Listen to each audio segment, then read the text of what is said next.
wacan oo wanaagsan dhegaystayaal guud ahaan meel walba aad joogtaan waad naga dhegaysanaysaan kuna soo dhowaada tixanaha murtida iyo maahmaahyada.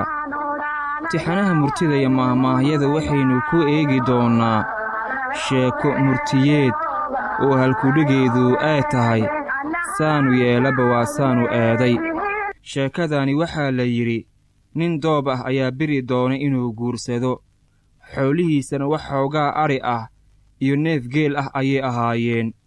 wiilkii baa intuu isla hadla yidhi, gabar uma geed fadhiisan kartid oo xoolahaagu gabaati iyo yarad iyo wax kaaga soo hara kuuma wada gaaraan. waxaad ku reen lahayd qoys xaas yar ah oo xoolo badan leh, gabar wanaagsanna leh oo aad isku tiirsanaataan. wiilkii oo niyadda sidaa ku haya ayaa berigii dambe reer jees ah oo ari badan leh isa soo agdegeen.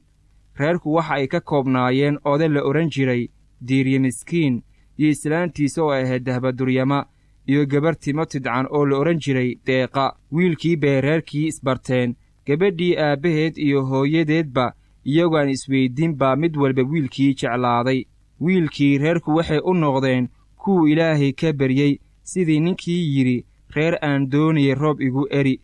kolkii wiilku arkay in reerku wada jecel yahay ayuu odaygii ku yidhi, aabbo maad ii noqotid, dahabana hooyo ma ii noqoto, oo gabadha deeqa la yidhaahdo maal la isiiyo. diiriyo iyo dahabo oo kolkii horeba wiilka jeclaaday oo gara la'aa si ay isagoo aan weyddiisan gabadhooda ula maagaan, ayaa markii wiilka ka soo yeertay gabadha ha la isiiyo intay aad ugu farxeen ku yidhaahdeen ku siinay. wiilkii baa gabadhii loo dhisay, labadii reerna way wada degeen, waa wiilkii reerkoodii iyo gabadhii reerkeedii.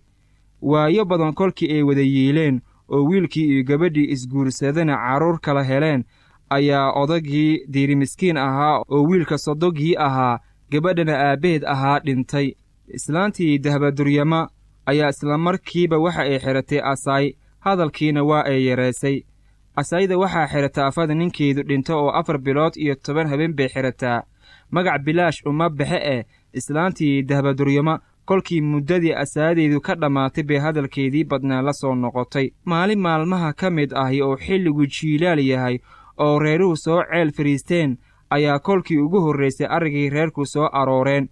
ninkii gabadha qabe ee dahbaduryama sodohda u ahayd oo arigii wax ka waraabinayay ayaa is yidhi, ariga sodohdaada ha u hor cabo oo durbaba keen coos leh ha gaaro inta ariga kale la waraabinaayo.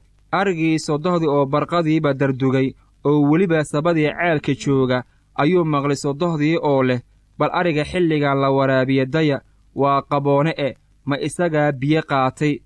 sidii buu arigii ku fulay, kalkii xiga baa soo galay. kolkaasuu ninkii yidhi, waa tii sodohdaadii kolkii hore cabanaysa ee lahayd, ariga goor qaboona ah oo aan biyo qaadanin baa la waraabshee, bal kalkaani ariga ha u dhexeeyo oo bartanka ha ka galo. sidii buu yeelay, kolkii cadceeddu soo kululaatay buu arigii sodohdii cabay. arigii oo durduuranaya ayuu ninkii maqlay islaantii dahbaduryamo oo leh, ma ari ciddan u leedahabaa, bal goorta ariga la waraabsha eega, sida cadceeddu u kulushahay ee neef walba biyaha u cabaayo, ma isagaa daaqi karo.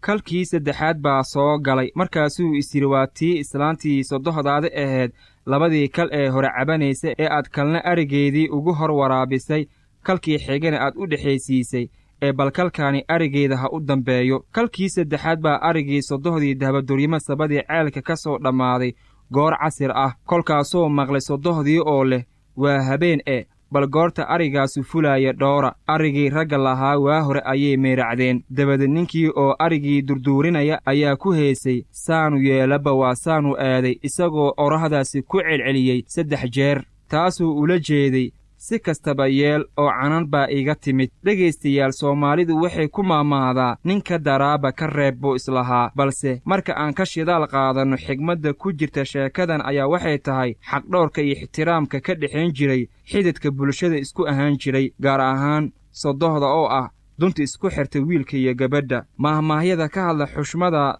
xididka waxaa ka mid ahi, tol sidii xidid u hadlay waa tol la'aan, xidid sidii sokeeye u kaftamana kala dhimay. sidoo kale soomaalidu waxay tidhaahdaa, xidid waa xarig xoolaad, tolna waa xarig geed. sidoo kale waxaa jirta murti inta isku xumaatana xigta iyo xidid baa ugu liita.